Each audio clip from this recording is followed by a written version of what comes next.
ঘন জঙ্গলের মাঝে সবুজে ঢাকা এক শান্ত এলাকা ছিল। সেই জঙ্গলে বাস করত এক শক্তিশালী বাঘ। তার নাম ছিল রাজু। বাহ্যিকভাবে সে খুব ভয়ঙ্কর হলেও মাথা তেমন ভালো কাজ করত না। শিকার ধরতে গেলে রাজু সবসময় তাড়াহুড়ো করে বসত, আর সেই কারণে তার শিকার প্রায়ই পালিয়ে যেত। একদিন বিকেলের দিকে রাজু প্রচণ্ড ক্ষুধা নিয়ে জেগে উঠল। সে ভাবল, আজ যেভাবেই হোক একটা হরিণ ধরতেই হবে। তাই সে জঙ্গলের ভেতর ঘ্রাণ শুকে শুকে শিকার খুঁজতে লাগল। ঠিক তখনই দূরে তার চোখে পড়ল একটি সুন্দর হরিণ। তার নাম চকরি। বনের সবাই তাকে চালাক হরিণ নামেই চিনত। চকরি রাজুকে দেখতে পেল এবং মনে মনে হাসল।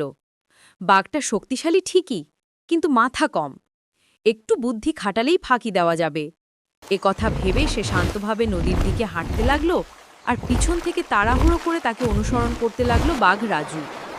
নদীর ধারে পৌঁছে চকরি হঠাৎ পাশের একটি গাছের ঘন ঝোপের ভেতর লুকিয়ে গেল। আর রাজু দৌড়ে এসে থামল ঠিক নদীর ধারে। কিন্তু সামনে পিছলে পাথরটি সে দেখতে পায়নি। পরের মুহূর্তেই রাজু জোরে পিছলে গিয়ে ধপাস করে পড়ে গেল। তার পায়ে প্রচণ্ড ব্যথা লাগল। নিরাপদ দূরত্বে দাঁড়িয়ে চকরি সব দেখছিল।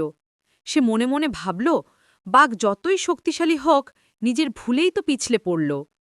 চকরি নিশ্চিন্তে বনের ভেতর দৌড়ে চলে গেল, আর রাজু অসহায়ভাবে নদীর ধারে বসে রইল। অনেকক্ষণ পরে রাজু ধীরে ধীরে উঠে দাঁড়াল।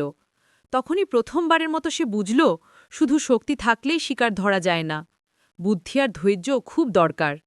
সেই দিন থেকে রাজু কিছুটা বদলে গেল।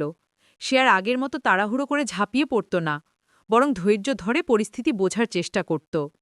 আর বনের সব প্রাণী এই ঘটনার থেকে একটা বড় শিক্ষা পেল।